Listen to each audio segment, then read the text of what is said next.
বারোআউলিয়ার অন্যতম বুজুর্গ চট্টগ্রাম আনোয়ারা উপজেলার আধ্যাত্মিক সাধক হযরত শাহ মোহসেন আউলিয়ার বার্ষিক উরস আগামী বৃহস্পতিবার জুনের 20 তারিখ বটতলী রুস্তমহাটত অবস্থিত মাজার প্রাঙ্গণে অনুষ্ঠিত হবে। উরস উপলক্ষে ইতিমধ্যে মাজার প্রাঙ্গণ তথা পুরো রুস্তমহাট বাজার বটতলী ইউনিয়ন শ্বাস রব করে গিয়ে মাজার জিয়ারত দূর দূরান্ত আসতে শুরু করছি ভক্ত হলে। উরসত দেশের বিভিন্ন প্রান্তত্ব আগত লাহোর হাসাহাসি বক্তলায় মাজার কমিটির মোতোয়াল্লি খাদেমল স্থানীয় জনপ্রতিনিধি স্থানীয় প্রশাসন বিশেষ ব্যবস্থা গ্রহণ করছে। উরস উপলক্ষে কর্মসূচিত আছে খতমে কোরআন, মিলাদ মাহফিল, ধর্মীয় আলোচনা, আখেরি মোনাজাত ও তাবরুক বিতরণ।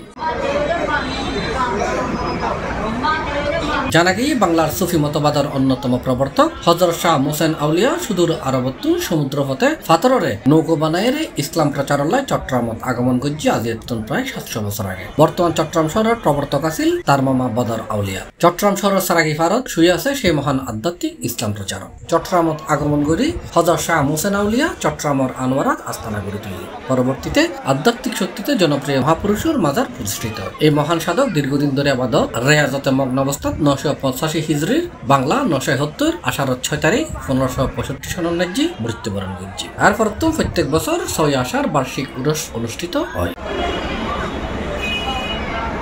উরসরে গিরি রাতব্যাপী বটতলী রুস্তমহাট এবং আশাপাশাক এলাহাত বক্তলে কবিগান, জারিগান, ধর্মীয় গানের আসর আয়োজন ছাড়াও পুরো এলাকার ন্যায্যে মেলা বই। আর মাজার পরিচালনা কমিটির যুগ্ম মোতোয়াল্লি SM জহিরুল ইসলাম এই বিষয়ে হয় প্রত্যেক বছর নিয়ে গত 3 বছর যাবত মাজার হাজ চলমান অবস্থায় আজ 3 বছর মাজার হাজ কমপ্লিট হই। এবছর আর নতুন মাজার উদ্বোধন করবি সংক্ষেপে এবং গত আগামী হালিয়ে আর বার্ষিক খরচ শরীফ অসংখ্য মানুষ ইনশাল্লাহ ভক্তগণ জিয়ারতের উদ্দেশ্যে আইব। তারা উদ্দেশ্য দিই ভক্তগণ যে উদ্দেশ্য আইব তারা আশা যেন পূর্ণ হয় এবং তারা যেন সুন্দর ভাইয়ের তার জিয়ারত করি আবার সুন্দর বাড়ি যেতে পারে এই আশা আর